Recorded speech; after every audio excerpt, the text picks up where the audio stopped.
this is a behind the back Sluicegate.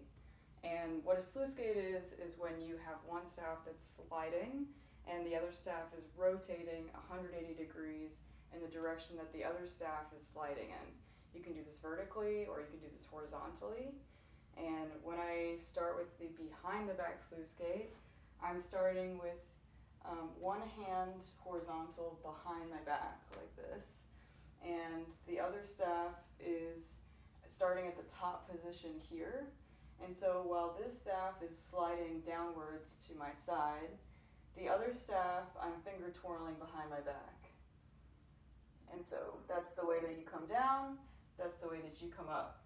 And then when I switch to the other side, I'm basically just carrying them over so that now that my sides are switched. And it's the same thing where this side is just going to slide downwards, and as it slides downwards, this staff is going to rotate 180 degrees.